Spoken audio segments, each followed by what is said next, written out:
آپ نے دیکھا ہے کہ ہم نے چیزوں کو ٹھیک کرنا جو ہے اس چیز کو بہت مشکل بنا دیا ہے، اور شاید ہم یہ بھی سمجھتے ہیں کہ شاید پاکستان کو ٹھیک کرنا بہت مشکل کام ہے۔ یہ آئے روز جو بری خبریں ہیں ان کو سن سن کے شاید ہم اتنے نا امید ہو چکے ہیں کہ شاید پاکستان کبھی ٹھیک ہی نہ ہو۔ پاکستان کو عظیم بنانا، پاکستان کو خوشحال بنانا، پاکستان کو خوبصورت ترین بنانا، پاکستان کو تمام بری چیزوں سے پاک کرنا، صاف کرنا، یہ مشکل بھی نہیں ہے اور ناممکن بھی نہیں ہے۔ جس طرح سے آپ کو کوئی بھی چیز خریدنے کے لیے، کوئی چیز لینے کے لیے پیسوں کی ضرورت ہوتی ہے، آپ یقین کریں پاکستان کو ایک خوشحال ملک اور ایک عظیم ملک بنانے میں 1 روپے کی بھی ضرورت نہیں ہے۔ اب مجھے ذرا سمجھائیے کہ کیا اگر ہم ٹریفک کے قوانین جو ہیں اس کو فالو کریں گے تو کیا ہمیں پیسوں کی ضرورت ہے؟ کیا اگر ہم سچ بولیں گے تو سچ بولنے کے لیے ہمیں پیسوں کی ضرورت ہے؟ کیا ہم اگر ملاوٹ شدہ چیزیں نہیں بیچیں گے تو ہمیں پیسوں کی ضرورت ہے؟ اور کیا اگر ہم اپنے بچے جو ہمارے پاس پڑھنے آتے ہیں ان کو صحیح معنوں میں اچھی ایجوکیشن دیں گے تو ہمیں پیسوں کی ضرورت ہے؟ کیا ہم اگر اپنے ارد گرد کچرا نہیں پھیلائیں گے تو ہمیں پیسوں کی ضرورت ہے؟ کیا اگر ہم اپنی اس گفتگو کو بہتر کر لیں گے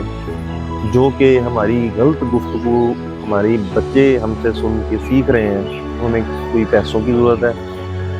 اگر آپ ساری چیزیں اٹھا کے دیکھ لیں جو کہ ہم دوسرے ممالک میں جب جاتے ہیں اور آگے واپس آ کے بتاتے ہیں کہ وہ ملک بہت اچھے ہیں، تو ان میں کون سی چیزیں شامل ہوتی ہیں؟ وہ یہی چیزیں شامل ہوتی ہیں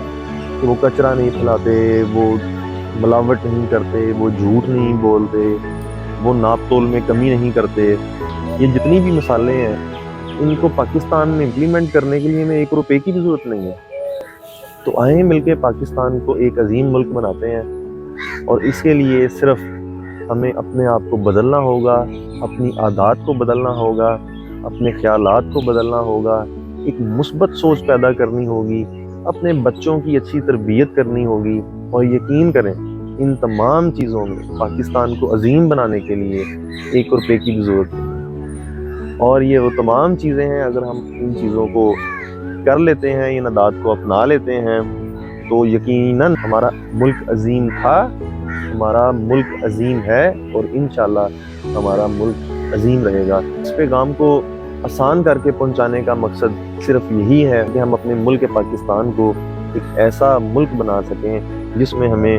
کہیں باہر جانے کی ضرورت محسوس نہ ہو، کیونکہ آج کل آپ دیکھتے ہیں بہت سے لوگ اس ملک پاکستان کو جو ہے وہ چھوڑ کے باہر کے ممالک میں شفٹ ہوتے جا رہے ہیں، اور ان میں زیادہ تر جو تعداد ہے وہ نوجوانوں کی ہے، جو کہ وہ سمجھتے ہیں کہ یہ ملک شاید ہمارے رہنے کے قابل نہیں ہے۔ اور اگر دیکھا جائے تو اس ملک کو خراب بھی ہم نے کیا ہے، اور اس کو ٹھیک کرنے میں بھی ہمارا ہی عمل دخل ہونا ہے۔ تو میں اس دعا کے ساتھ، اس امید کے ساتھ جو ہے وہ آپ سے اجازت چاہوں گا کہ انشاءاللہ وہ وقت دور نہیں ہے کہ جس دن ہم اپنے پاکستان کو اپنی ذات کے شر سے محفوظ کر دیں گے، اور وہ بھی دن دور نہیں ہے جس دن ہمارا ملک پاکستان ان تمام خوشحال ملکوں کی فہرست میں شامل ہو جائے گا جن کی مثالیں جو ہیں وہ دوسرے ممالک میں دی جاتی ہیں۔ السلام علیکم۔